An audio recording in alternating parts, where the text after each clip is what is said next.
ఆపదలో ఉన్నవారికి కొన ఊపిరితో ఉన్నవారి ప్రాణాలు నిలిపే అంబులెన్స్ సర్వీసులు పెంచుతూ ఆంధ్రప్రదేశ్ ప్రభుత్వం కీలక నిర్ణయం తీసుకుంది. కొత్త 108 సర్వీసులను అందుబాటులోకి తీసుకొస్తున్నట్లు వైద్య ఆరోగ్య శాఖ మంత్రి సత్యకుమార్ యాదవ్ తెలిపారు. మరింత మందికి సేవలు అందించే లక్ష్యంతో ఈ నిర్ణయం తీసుకున్నామని మంత్రి చెప్పారు.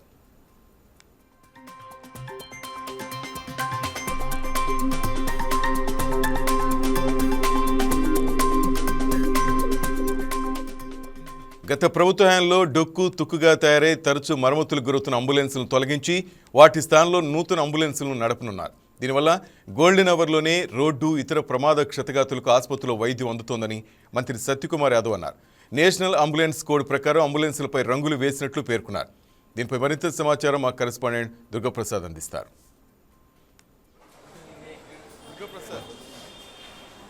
చెప్పండి, మొత్తం ఎన్ని కొత్త అంబులెన్స్ను ప్రభుత్వం కొనుగోలు చేసింది? వీటిని తీసుకురావడం వెనక ఉద్దేశం ఏంటి? రైట్ శ్రీనివాస్, కూటమి ప్రభుత్వం అధికారంలోకి వచ్చాక ప్రజల సంక్షేమమే ధ్యేయంగా ముందుకెళ్తుంది. ముఖ్యంగా ఆ వైద్యం విద్యా రంగంలో అయితే మరిన్ని మార్పులు చేస్తున్నారు. ఇప్పుడు నూతనంగా 190 కొత్త అంబులెన్స్లు అయితే రాష్ట్రంలో ప్రవేశపెట్టబోతున్నారు. రాష్ట్రంలో ఉన్న ప్రతి ఒక్కరి ఆరోగ్యాన్ని కాపాడేందుకు ముఖ్యంగా ప్రమాద సమయాల్లో ఆ అంబులెన్స్ల వల్ల చాలామంది ప్రాణాలు కోల్పోతున్నారు. అలాంటి ఘటనలు రాష్ట్రంలో మళ్ళీ పునరావృతం కాకుండా గత ప్రభుత్వం మాదిరిగా ఈ ప్రభుత్వంలో ప్రతి ఒక్క పేదవాడికి ఆపదలో ఉన్న ప్రతి ఒక్కరికి కూడా సకాలంలో వైద్యం అందించాలనే ఉద్దేశంతో అయితే అన్ని రకాల హంగులతో కూడిన కొత్త అంబులెన్స్లు అయితే ప్రభుత్వం తీసుకురాబోతుంది. మొత్తం 190 కొత్త అంబులెన్స్లు అయితే రాష్ట్ర ప్రభుత్వం తీసుకొస్తుందని ఇప్పటికే వైద్య ఆరోగ్య శాఖ మంత్రి సత్యకుమార్ యాదవ్ కూడా చెప్పడం జరిగింది. అంటే ఈ కొత్త అంబులెన్సుల్లో అన్ని రకాల సదుపాయాలు ఉంటాయి. అంటే గోల్డెన్ అవర్లో పేషెంట్ని ఆసుపత్రికి చేర్చే విధంగా ఈ అంబులెన్స్లో రూపొందించారు. గోల్డెన్ అవర్ అంటే అంబులెన్స్ మనకు కావాలి అని ఫోన్ చేసిన ఒక గంటలోపే పేషెంట్ దగ్గరకు అంబులెన్స్లు చేరుకుని గంట లోపలే దగ్గరలో ఉన్న ఆసుపత్రికి ఈ అంబులెన్స్లు వాళ్ళు చేర్చే విధంగా ఈ అంబులెన్స్లు కూడా రూపొందించారు. అదేవిధంగా అంబులెన్స్ లోపల అన్ని రకాల సౌకర్యాలు ఇప్పుడు ఏవైతే పెద్ద పెద్ద ప్రైవేట్ ఆసుపత్రులకు సంబంధించిన అంబులెన్స్లు ఉంటాయో వాటికి ధీటుగా ఈ అంబులెన్స్లో సౌకర్యాలు ఉండబోతున్నాయి. ఈ సౌకర్యం లేదు, దీనివల్ల పేషెంట్ చనిపోయాడు అనే ఒక సందేహం లేకుండా అన్ని రకాల సౌకర్యాలు కూడా ఈ అంబులెన్స్లో ప్రభుత్వం ఏర్పాటు చేయబోతున్నట్టు కూడా మంత్రి చెప్పడం జరిగింది. అంటే దుర్గా, మొత్తం మీద అంబులెన్స్లు ఎలాంటి సదుపాయాలు ఉంటాయి? అసలు రాష్ట్ర వ్యాప్తంగా ఎన్ని అంబులెన్స్లు ఉన్నాయి? ఇప్పుడు కొత్తగా ఎన్ని పెట్టబోతున్నారు? ప్రస్తుతానికైతే 650 అంబులెన్స్లు అయితే రాష్ట్ర వ్యాప్తంగా ఉన్నాయి. గత ప్రభుత్వం హయాంలో అయితే అంబులెన్స్ నిర్వహణ సరిగ్గా లేకపోవడంతో 650 అంబులెన్సుల్లో చాలా అంబులెన్సులు తరచూ మరమ్మతులు కూడా గురవుతున్నాయి. ముఖ్యంగా ఎవరైనా ఆపదలో ఉన్నప్పుడు రోడ్డు ప్రమాదాల సమయంలో కాల్ చేసినప్పుడు వాళ్ళని ఆసుపత్రులకు తీసుకెళ్లే సమయంలో మధ్యలో ఆగిపోవడం కానీ లేదంటే ఆ ఇంజన్ కానీ టైర్ల విషయంలో చాలా ఇబ్బంది తలెత్తుతుంది. ఇప్పటికే చాలామంది ఇబ్బంది పడి మధ్యలో అంబులెన్స్లు ఆగిపోవడం వల్ల వాళ్ళ యొక్క సొంత వాహనాలు ఆసుపత్రికి వెళ్తున్న పరిస్థితులు కూడా ఉన్నాయి. సో అలాంటి ఘటనలు మళ్ళీ పునరావృతం కాకుండా ఈ కొత్త అంబులెన్స్లు కూడా ప్రవేశపెట్టడం జరిగింది. ప్రజెంట్ ఉన్న కాలం చెల్లిన అంబులెన్స్ని తొలగించి కొత్తగా 190 అంబులెన్స్లు చేర్చబోతున్నారు. దీంతో ప్రజెంట్ ఉన్న 650 అంబులెన్స్లు వాటిలో కొన్నిటిని తొలగిస్తే మొత్తంగా 190 అంబులెన్స్లు కలిపి 731 అంబులెన్స్లు అతి త్వరలోనే రాష్ట్ర వ్యాప్తంగా కూడా సేవలందించడానికి అవకాశం ఉంటుంది. వీటిలో 56 అడ్వాన్స్డ్ సపోర్ట్ కలిగిన అంబులెన్స్ని ప్రభుత్వం ఏర్పాటు చేయబోతుంది. అడ్వాన్స్ సపోర్ట్ అంటే అందులో 2 వెంటిలేటర్లు అంబులెన్స్లో ఉంటాయి. అంటే మరీ ప్రాణాపాయ స్థితిలో ఉన్న రోగుల్ని వెంటనే ఆసుపత్రికి చేర్చే విధంగా, ఆసుపత్రికి చేర్చే గ్యాప్లోనే వాళ్ళకి వైద్యం అవసరం కాబట్టి అటువంటి సౌకర్యాలు కలిగిన అంబులెన్స్లుగా 56 కూడా సేవలు అందించబోతున్నాయి. అదేవిధంగా 134 బేసిక్ అడ్వాన్స్ సపోర్ట్ కలిగిన అంబులెన్స్లను కూడా కూటమి ప్రభుత్వం తీసుకురాబోతుంది. ఇవి కూడా ప్రాణాపాయ స్థితిలో ఉన్న వారికి కూడా వైద్యం అందించడానికి అవకాశం ఉంటుంది. అలాగే జాతీయ ప్రమాణాలకు అనుగుణంగా వాహనాలకు రంగులు మార్పు చేస్తున్నారని చెప్తున్నారు. దీనిపై అప్డేట్స్ ఏంటి దుర్గా? సాధారణంగా దేశంలో ఉన్న అన్ని రాష్ట్రాలు కూడా అంబులెన్స్ని కేవలం అదే తెలుపు ఎరుపు రంగుల్లో మాత్రమే తయారు చేయాలి. అంటే వాటి అవుట్ఫిట్ ఆ విధంగా కనిపించాలి. అదేవిధంగా అంబులెన్స్ నిర్మాణం కానీ అందులో ఉండే ఫెసిలిటీస్ ఏ విధంగా ఉండాలో ఈ యొక్క నేషనల్ అంబులెన్స్ కోడ్ అనేది ఉంటుంది. దాని ప్రకారమే అంబులెన్స్ నిర్వహణ కానీ వాటి తయారీ కానీ వాటి సేవలు కానీ ఉండాలి. కానీ గతంలో వైఎస్ఆర్ కాంగ్రెస్ పార్టీ అన్నిటికి కూడా పార్టీ రంగులు కేటాయించింది. ముఖ్యంగా స్కూళ్ళ దగ్గర నుంచి గ్రామ సచివాలయాల దగ్గర వరకు ప్రతి ఒక్కటిని కూడా చివరికి అనేక రకాల ఆసుపత్రులకు కూడా వైఎస్ఆర్ కాంగ్రెస్ పార్టీ ఆ పార్టీ రంగులే బ్లూ అదేవిధంగా ఆకుపచ్చ రంగులు వేసింది. అందులో భాగంగానే గతంలో ఉన్న అంబులెన్స్లు కూడా ఆ బ్లూ మరియు ఆకుపచ్చ రంగుల్లో ఉన్నాయి. సో దానికి భిన్నంగా కూటమి ప్రభుత్వం ఆ నేషనల్ కోడ్ అంబులెన్స్ కోడ్ ఏదైతే ఉందో ఆ రంగుల్లోనే ఈ అంబులెన్స్లు తీసుకురాబోతుంది. ఈ కొత్తగా రాబోతున్న 190 అంబులెన్స్లు కూడా ఆ తెలుపు ఎరుపు రంగుల్లో మనకి కనిపిస్తాయి. Thank you Durga.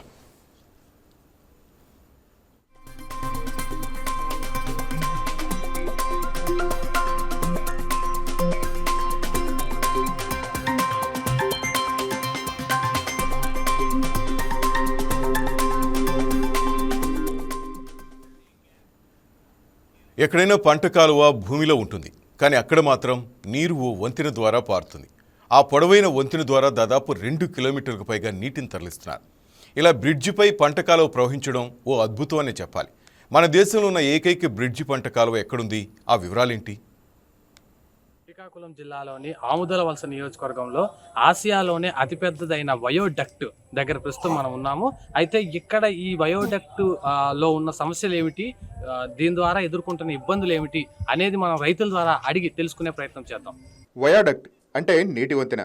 శ్రీకాకుళం పట్టణం నుంచి 10 కిలోమీటర్ల దూరంలో ఆముదాలవలస పట్టణానికి దగ్గరలో ఉన్న వయాడక్ట్ నిర్మాణం ఇంజనీర్ల అద్భుతమనే చెప్పాలి. శ్రీకాకుళం రూరల్ పరిధిలోని బొడ్డేపల్లి రాజగోపాలరావు వంశధార ప్రాజెక్టు పేరుతో అక్కులపేట ఎత్తిపోతల పథకం నిర్మించారు. 30 కిలోమీటర్ల మేర సాగే వంశధార కుడి కాలువకు అనుసంధానంగా 2.2 కిలోమీటర్ల దూరం వయాడక్ట్కు 2003లో టీడీపీ హయాంలో 16.77 కోట్లతో నిర్మాణం చేపట్టగా ఆ తరువాత రాజశేఖర రెడ్డి ప్రభుత్వం ప్రారంభించింది. ఇది మన దేశంలో అతిపెద్ద నీటి వంతెన, ఆసియాలో 2వ అతిపెద్ద నీటి వంతెన. వంశధార కాల్వ నీటికి ఊసవానిపేట దగ్గర ఓ పొడవాటి బావిలో నీటిని నిల్వ చేస్తారు. అలా 22 నుంచి 30 అడుగుల ఎత్తులో నీరు నిలుచుకున్నాక వయాడక్ట్ వంతెన ద్వారా నీరు పారుతుంది.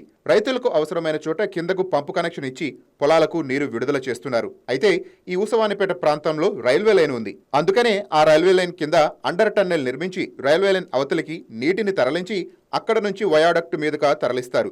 2.2 కిలోమీటర్ల ఈ వయాడక్ట్ బ్రిడ్జి చివర మాత్రం నేల మీదకు నీరు మళ్లించాక అక్కడ నుంచి పంట కాలువలాగా మారుతుంది. 22,000కు పైగా ఎకరాలకు సాగునీరు అందించే ఈ వయాడక్ట్ను ప్రారంభించి 16 ఏళ్లు దాటింది. అయితే పర్యవేక్షణ కొరవట్టంతో ఎక్కడికక్కడ నీరు లీక్ అవుతుంది. అలాగే గోడల నుంచి పెచ్చులు ఊడిపట్టంతో క్రమంగా పక్కకు ఒరుగుతోంది. ఈ ప్రక్కనే ఆమ్దాలవలస కోఆపరేటివ్ షుగర్ ఫ్యాక్టరీ కూడా ఉంది.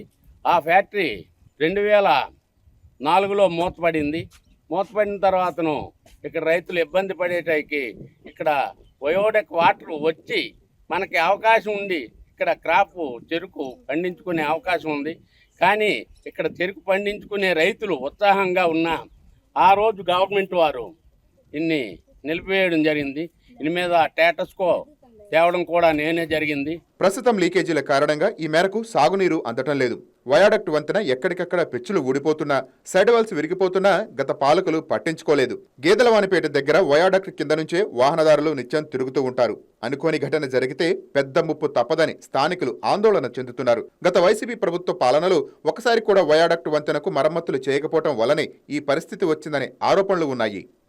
ఈ వయోడెక్ వల్ల ఎన్నో ఉపయోగాలు ఉన్నాయి. ఇక్కడ చెరుకు పండించడానికి కానీ, రైతు తాలుగా వరి పండించడానికి కానీ అన్ని విధాలైన సదుపాయాలు ఉన్నాయి.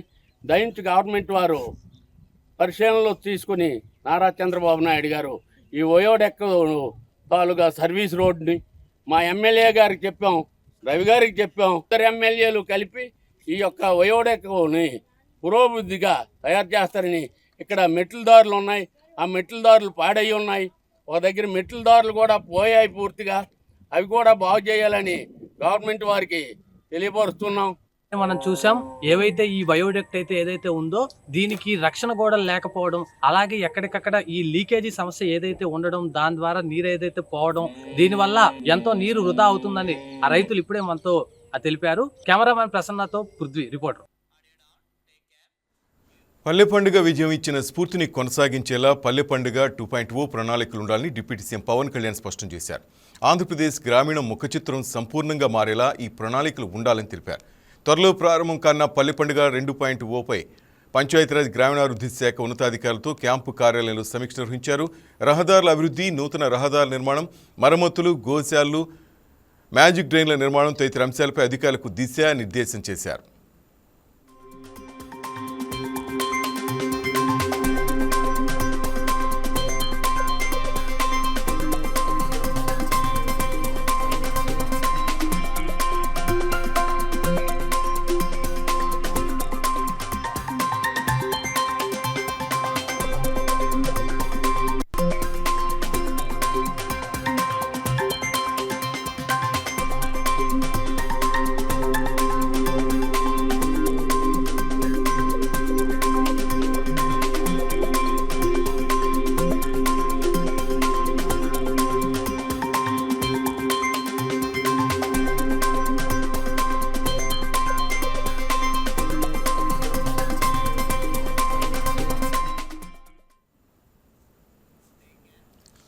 విజయవాడ నగరంలోని పలు లిక్కర్ దుకాణాలను మంత్రి కొల్లు రవీంద్ర తనిఖీ చేశారు. వినియోగదారులతో మాట్లాడి మద్యం నాణ్యతను తెలుసుకున్నారు. ప్రభుత్వం కొత్తగా ప్రవేశపెట్టిన ఏపీ ఎక్సైజ్ సురక్ష యాప్ పనితీరును మంత్రి స్వయంగా ఓ మద్యం బాటిల్ స్కాన్ చేసి పరిశీలించారు. ప్రజల ఆరోగ్యమే కూటమి ప్రభుత్వ లక్ష్యమని మంత్రి స్పష్టం చేశారు.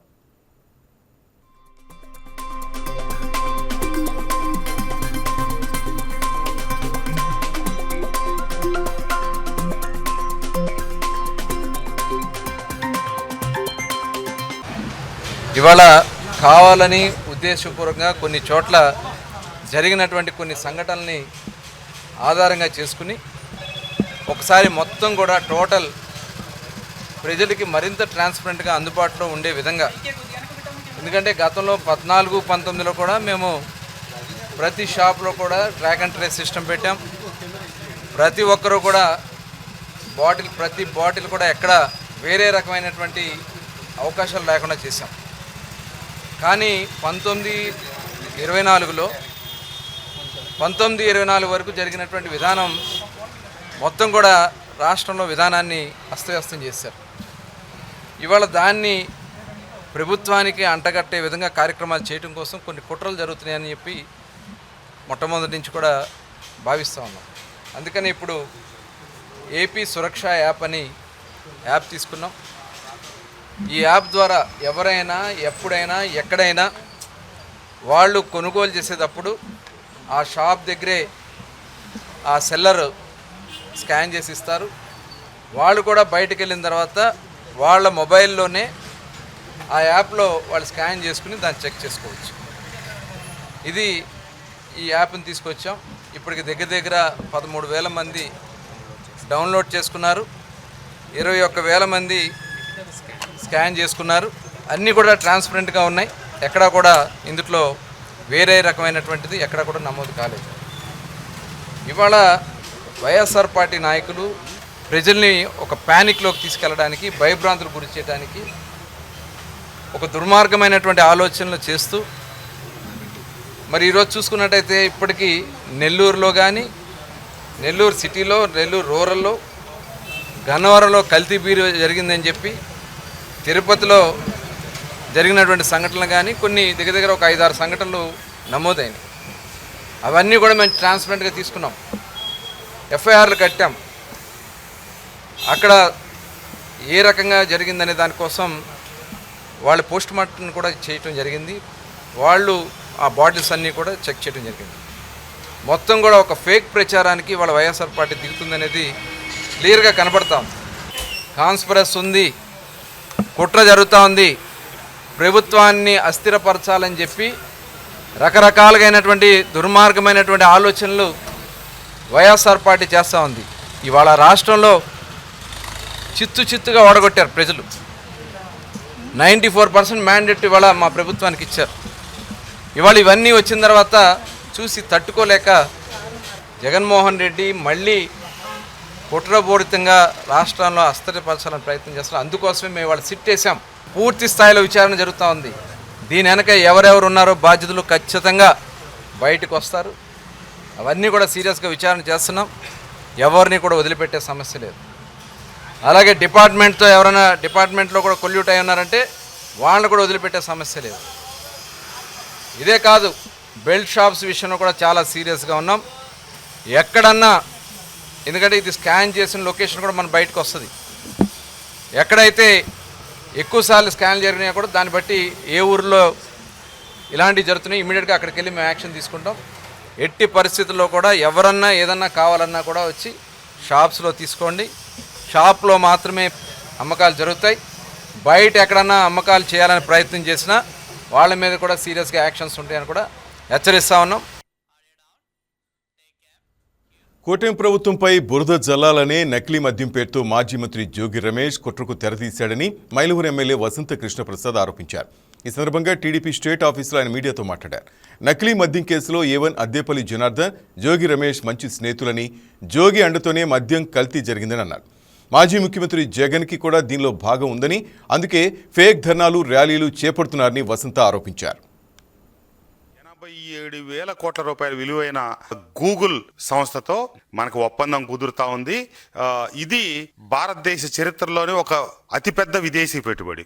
సరే, 87,000 కోట్లతోనే ఒప్పందం జరుగుతుందని మనం సంతోషపడతా ఉంటే ఈ జరిగే అభివృద్ధిని చూడలేక దుర్మార్గులు, ఈ వైసీపీ నాయకులు, క్రిమినల్స్, నేర రాజకీయాలకు పెట్టింది పేరైనటువంటి వైసీపీ, దాని అధినేత, దాని మీద బతుకుతా ఉన్నటువంటి వాళ్ళ అరాచక మోకలు మొత్తం కుట్రలకు తెరలేపారు.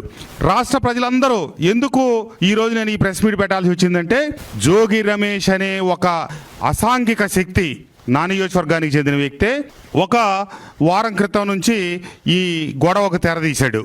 ఎంతటి దుర్మార్గుడంటే, కావాలని ఉద్దేశపూర్వకంగా చిత్తూరు జిల్లాలో చంద్రబాబు నాయుడు గారి సొంత జిల్లాలో ఆయనకి చెడ్డ పేరు తీసుకురాలే ఉద్దేశంతో అతని చిన్ననాటి స్నేహితుడైన అద్దేపల్లి జనార్దన్ రావు అనే వ్యక్తిని, అతను ఎప్పటి నుంచో ఈ లిక్కర వ్యాపారంలో ఉన్నాడు. జోగి రమేష్ అతను వ్యాపార భాగస్వాములుగా కొన్ని దశాబ్దాలు బట్టి కొనసాగుతూ ఉన్నారు. అతనితో కలిపి అక్కడ పెట్టించి, అట్లాగే అతన్ని విదేశాలకు పంపించి, ఆఫ్రికా పంపించి, తర్వాత ఈ నాటకానికి తెరదీసి ఇక్కడ ప్రభుత్వాన్ని అబాసుపాలు చేయాలని చెప్పి ప్రయత్నం చేయటం.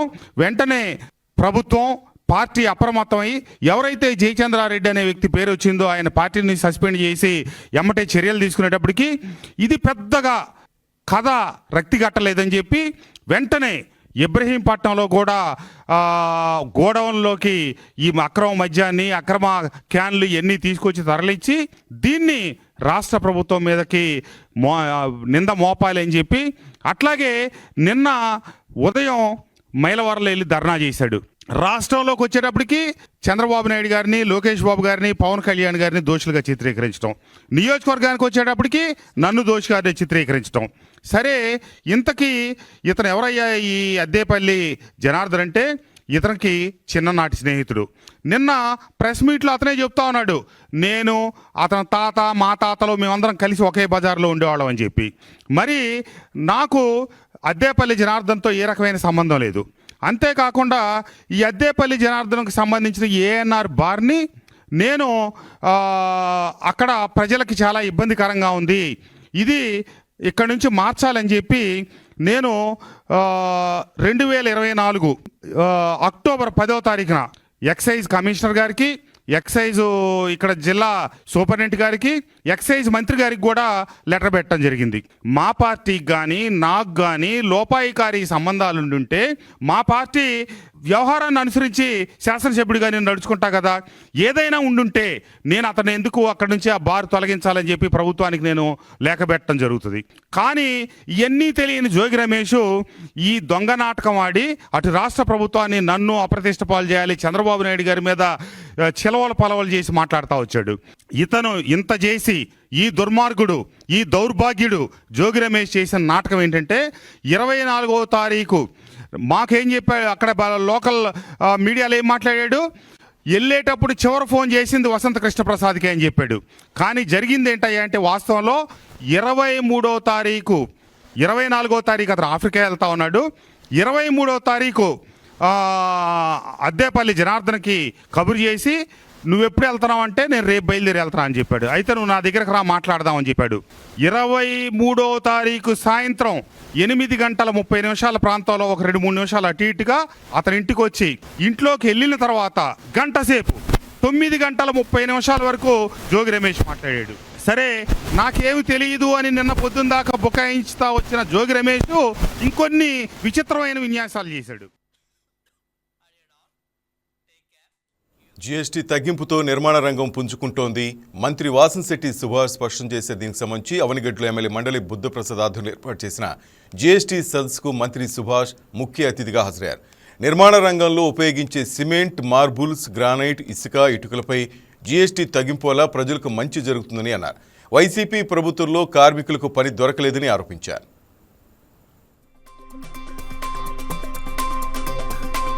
బుద్ధప్రసాద్ గారు ఆధ్వర్యంలో ఈరోజు జీఎస్టీ ఏదైతే భవన నిర్మాణ కార్మికులకి ఉపయోగపడేలాగా, వాళ్ళకి పని దినాలు ఎక్కువ అయ్యేలాగా, అలాగే ఎవరైతే గృహం కట్టుకున్నారో వినియోగదారులకి ఎంత తగ్గిందో అవగాహన తీసుకుని వచ్చి, అలాగే వాళ్ళ పని దినాలు పెరిగే విధంగా ఈ జీఎస్టీ ఉపయోగపడుతుందని మీటింగ్ ఏర్పాటు చేశారు. ముఖ్యంగా సిమెంట్ మీద ఏదైతే ఇది 4 స్లాబ్లుగా ఉండే ఈ జీఎస్టీని 5%, 12%, 18%, 28% ఉన్న జీఎస్టీని 3 స్లాబ్లుగా 5%, 12%, 18%గా కుదించడం. అదేవిధంగా ఏదైతే సిమెంట్ మీద 28% జీఎస్టీ ఉందో దాన్ని 18% చేయటం, అలాగే ఇటుకలు కానీ, అలాగే టైల్స్ కానీ, ఫ్లోరింగ్ కానీ, ఇలాంటి అన్ని వీటి మీద కూడా 12 నుంచి 5%కి తగ్గించడం. ఇలాంటివన్నీ కూడా సుమారు 1000 చదరపు అడుగులు ఈ ఇల్లు కడితే 30 లక్షలు అవుతుంటే సుమారు 1,37,000 ఆదా అవటం కూడా మనం గమనించాలని చెప్పి చెప్పడం జరిగింది. అదే విధంగా ఇటు పూర్తిగా నిత్యావసర వస్తువుల్ని జీఎస్టీ తీసివేయటం, నిత్యావసర వస్తువుల మీదట, అదేవిధంగా లైఫ్ సేవింగ్ డ్రగ్స్ మీద కూడా జీఎస్టీ రద్దు చేయటం, ఇలాంటివి ఉపయోగపడి ఇటు మధ్యతరగతి పేద తరగతి కుటుంబాలకు కూడా పూర్తిగా ఈ జీఎస్టీ ఉపయోగపడుతుంది, వాళ్ళు వెసులుబాటులోకి వస్తుంది అని చెప్పి, అలాగే భవన నిర్మాణ కార్మికులకు కూడా గత ప్రభుత్వం ఏదైతే ఇసుక ఉందో బంగారంలాగా అమ్మటం, వాళ్ళకి ఎక్కడ కూడా నిర్మాణాలు ఎక్కడ ఆగిపోవటం, అమరావతి డెవలప్మెంట్ ఎక్కడికక్కడ ఆగిపోవటం, అనేక ప్రాజెక్టులు ఎక్కడ ఆగిపోవటం, పూర్తిగా వాళ్ళకి పని దినాలు సంవత్సరంలో 100 రోజులు కూడా పని దినాలు లేని పరిస్థితి కల్పిస్తే, అయితే ఇసుక పూర్తిగా ఉచితం చేసి ఈ ప్రభుత్వం మరి వెంటనే ఈ వినియోగదారులు ఏదైతే గృహాన్ని నిర్మించదలిచారో వాళ్ళందరూ కూడా ఇసుక వెసులుబాటులోకి రావటం, ఈ పని దినాలు పెరిగాయి. అలాగే ఈ జీఎస్టీ వల్ల కూడా ఈ పని దినాలు పెరిగి ఈ భవన నిర్మాణ కార్మికుల జీవితాల్లో వెలుగు నిండుతుందని చెప్పి ఆశిస్తూ మరి ఈ యొక్క కార్యక్రమం ఏర్పాటు చేసిన స్థానిక శాసనసభ్యులకి నా హృదయపూర్వక నమస్కారాలు తెలియజేస్తాను. మనకి కావాల్సిన మందుల వరకు, అలాగే సిమెంట్ వరకు ప్రతి రంగంలో కూడా జీఎస్టీ తగ్గుదల ద్వారా చాలా పొదుపు చేసుకునే అవకాశం మనకి కేంద్ర రాష్ట్ర ప్రభుత్వాలు కల్పించాయి. దీనివల్ల మన రాష్ట్రానికి చాలా ఆదాయం తగ్గినప్పటికీ కూడా ఆ తగ్గిన ఆదాయం వల్ల ప్రజలకు పొదుపు అవుతుంది. అప్పుడు కార్మిక శాఖ మంత్రి గారితో సమావేశం ఏర్పరిచి చట్టం ప్రకారం తెలుగులో రాయకపోతే మరి జరిమానా చేసే అవకాశం ఉంది. అలా జరిమానాలు వేయించి అన్ని కోర్టుల మీద బట్టి తెలుగు చేస్తారు. దానికంటే పెద్ద మార్క్స్ వాళ్ళకి నామం చేయని తెలుగులో రాయడానికి వాళ్ళేమో ముఖ్యమంత్రిగా దగ్గర తీసుకొచ్చారు. చాలా ముఖ్యమంత్రి కిరణ్ కుమార్ రెడ్డి గారు, కిరణ్ కుమార్ రెడ్డి ఒప్పుకోవాలి చట్టం ప్రకారం. కర్నూలులో ప్రధానమంత్రి నరేంద్ర మోదీ పర్యటన నేపథ్యంలో అక్కడ జరుగుతున్న ఏర్పాట్లపై మంత్రి సవిత అధికారులతో సమీక్ష నిర్వహించారు. ప్రధాని పర్యటన విజయవంతం చేయాలని, ఏర్పాట్లో లోపాలు లేకుండా చూసుకోవాలన్నారు. మోడీ పర్యటనకు వచ్చే మహిళల కోసం ప్రత్యేక బస్సులు ఏర్పాటు చేశామని వివరించారు. మహిళలకు ఎలాంటి ఇబ్బందులు లేకుండా ప్రతి వాహనంలో మెడికల్ కిట్లు అందుబాటులో ఉంచామని మంత్రి వెల్లడించారు. కేంద్ర ప్రభుత్వం సహకారంతో సీఎం చంద్రబాబు రాష్ట్రాన్ని అభివృద్ధి పథంలో నడిపిస్తున్నారని అన్నారు. ఇక జీఎస్టీ తగ్గుదలతో పేదలకు లబ్ధి చేకూరుతుందని మంత్రి పేర్కొన్నారు. గత 5 సంవత్సరాలుగా ఇది యంగ్ స్టేట్ 14-19లో మన నవేంద్ర తోలి ముఖ్యమంత్రి చంద్రబాబు నాయుడు గారు ఎంతో అభివృద్ధి కార్యక్రమాలు చేశారు. ఆయన ఎప్పుడు ముఖ్యమంత్రిగా ఉన్నా ఉమ్మడి రాష్ట్రాల్లో అభివృద్ధి జరిగిందంటే అది చంద్రబాబు నాయుడు గారు అన్న విషయం మనకు అందరికీ తెలుసు. మరి 14-19లో మనం ఎన్నో అభివృద్ధి కార్యక్రమాలు చేశాం. మరి 19-24లో ఏమైందో మన అందరికీ తెలుసు. మరి ఈ రాష్ట్ర భవిష్యత్తు బాగుండాలి అని గతంలో చాలా మంది ఢిల్లీకి చాలాసార్లు పోయారు. ఎందుకు పోయారు? నరేంద్ర మోడీ గారి ఆశీర్వాదంతో మరి మన ముఖ్యమంత్రి చంద్రబాబు నాయుడు గారు, మన డిప్యూటీ సీఎం పవన్ కళ్యాణ్ గారు ఈ రోజు రాష్ట్రాన్ని పరుగులు పెట్టిస్తున్నారన్న విషయాన్ని మీకు తెలియజేస్తున్నాం. మరి ఈ రోజు సూపర్ 6 సూపర్ హిట్ పథకాలు కావచ్చు, మనము ఏదైతే ఎన్నికల సమయంలో మాట చెప్పామో ఆ మాట నిలబెట్టుకున్న ప్రభుత్వం కూటమి ప్రభుత్వం అన్న విషయాన్ని మీకు తెలియజేస్తున్నాం. చెప్పనివి చేశాం. ఎన్నో సూపర్ 6 పథకాలతో పాటు చెప్పనివి ఎన్నో కార్యక్రమాలు చేస్తున్నాం. భావితరాల కోసం ఈ రోజు మనం పరిశ్రమలు తీసుకొస్తున్నాం. మరి కర్నూలు కూడా పెద్దపీట వేసిన ప్రభుత్వం కూటమి ప్రభుత్వం. అనేక పరిశ్రమలు కూడా వస్తున్నాయన్న విషయాన్ని మీకు తెలియజేస్తున్నాం. మరి ఈరోజు ఈ జిఎస్టీ రిఫార్మ్స్ రావడం వల్ల భారతదేశంలో ఉన్న ప్రతి ఒక్కరూ లబ్ధి కర్నూలుకు వస్తున్నప్పుడు మనం ఘన స్వాగతం చెప్పాల్సిన బాధ్యత మన అందరిది ఉందన్న విషయం మీకు తెలియజేస్తున్నాం. మరి నిజంగానే ఆలూరు కూటమి నాయకులు పోరాట వీరులు, నిజంగానే మంచి పోరాట స్ఫూర్తి ఉన్న వాళ్ళు. మరి నేను చూస్తూనే ఉన్నా, వచ్చే ముందు కావచ్చు నన్ను అబ్జర్వర్ గా ఇక్కడికి పంపించినప్పుడు వారం కింద వేసారు. వారం నుంచి కూడా చాలా సార్లు ఫోన్ చేశా, చాలా మందికి ఫోన్ చేస్తే మేడం మీరేం టెన్షన్ పడద్దని, మేము ఆలూరు మీరు 15,000 టార్గెట్ పెట్టారు, మేము 20,000 పైన వస్తామని చెప్పి ఎంతో ఉత్సాహంగా మీరు మాట్లాడడం మరి చాలా సంతోషం. మరి ఈరోజు ఈ జిఎస్టీ రిఫార్మ్స్ వల్ల ప్రతి సామాన్యమైన కుటుంబం నుంచి కార్పొరేట్ లెవెల్లో ఉన్న ప్రతి ఒక్కరికి లబ్ధి పొందుతుంది. మరి భారతదేశం అంతా ప్రధానమంత్రి గారు చూస్తున్నారు. మరి మన ముఖ్యమంత్రి చంద్రబాబు నాయుడు గారు ఈ జిఎస్టీ రిఫార్మ్స్ రావడం వల్ల రాష్ట్రానికి ప్రభుత్వానికి 8,000 కోట్లు అదనపు భారం పడుతుంది. గత 5 సంవత్సరాలుగా ఇది తీరిక లేనంత బిజీనా పేరెంట్స్? మిమ్మల్ని ఒకసారి ఆగి పిల్లల మనసుల్ని, వారి గదుల్ని నిశితంగా పరిశీలించండి. మత్తుమాయలో పడకముందే లెట్స్ టాక్ అంటూ ఓపెన్గా మాట్లాడండి. Start the conversation today. That's all for now. Keep watching YK news. ఇది తెలుగువారి గుండె చప్పుడు. ఆ ఉత్సాహం కొంచెమే, ఆ ఆనందం కాసేపే. కానీ ఒకసారి అలవాటైతే ఆరోగ్యం నాశనం, జీవితం సర్వనాశనం. Get high on life. Ditch the drugs. Get addicted to your goals.